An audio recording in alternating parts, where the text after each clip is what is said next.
ایک سوال یہ کیا جاتا ہے کہ جرسی ولایتی کراس نسل کی گائیں، آسٹریلین گائے، ان کی قربانی ہوگی یا نہیں ہوگی؟ یہ سوال غالباً اس لیے کیا جاتا ہے، ایک تو ان کی کوہان نہیں ہوتی، دوسرا یہ دو مختلف نسل کے جانوروں کے ملاپ سے یہ گائیں تیار ہوتی ہے۔ تو اب سوال ہوتا ہے کہ یہ ان کی قربانی ہوگی یا نہیں ہوگی؟ دیکھیے، پہلا تو اس میں اعتبار یہ ہوتا ہے کہ یہ گائیں جس نے اس کو جنا ہے وہ کس جن سے تعلق رکھتی ہے۔ اگر وہ گائے ہی ہے، گائے نے ہی گائے کو جنا ہے، تو ایسی صورت میں وہ گائے کی جنس میں شمار ہوگی، اس کی قربانی ہو جائے گی۔ لیکن مثال کے طور پر یوں سمجھے کہ بیل نے کسی جانور کے ساتھ ملاپ کیا، بیل کا کسی جانور کے ساتھ ملاپ ہوا،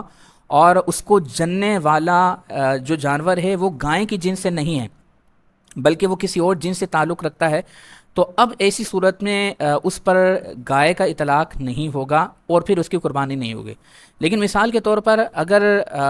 کسی جانور کے ساتھ گائے کا ملاپ کر دیا گیا اور اس بچے کو جننے والی گائے ہی ہے، یعنی وہ گائے کے بطن سے ہی بچہ پیدا ہوا ہے جو جرسی گائے کہلا رہا ہے، یا اس کو ولایتی کہا جا رہا ہے، یا آسٹریلین گائے کہا جا رہا ہے، تو اس کی قربانی ہو جائے گی۔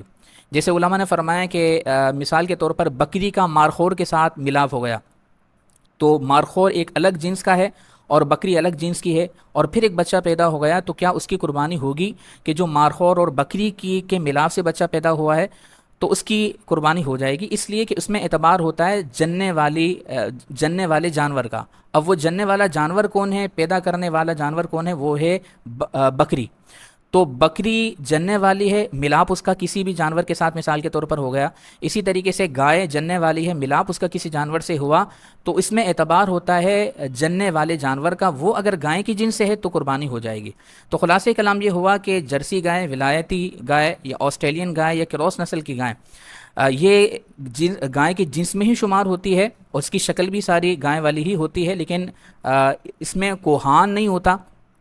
اس لیے شاید لوگ یہ سمجھتے ہیں کہ اس کی قربانی نہیں ہوگی، یا پھر ان کے ذہن میں یہ ہوتا ہے کہ یہ دو الگ الگ جنس کے جانوروں کے ملاپ سے یہ جانور پیدا ہوا ہے، اس لیے اس کی قربانی نہیں ہوگی۔ تو خلاصہ یہ ہوا کہ میں نے اصول عرض کر دیا کہ اگر وہ جانور جس سے وہ گائے پیدا ہوئی ہے، اگر وہ گائے ہی ہے، تو اس پر بھی حکم گائے کا ہی ہوگا، تو اس کی قربانی ہو جائے گی۔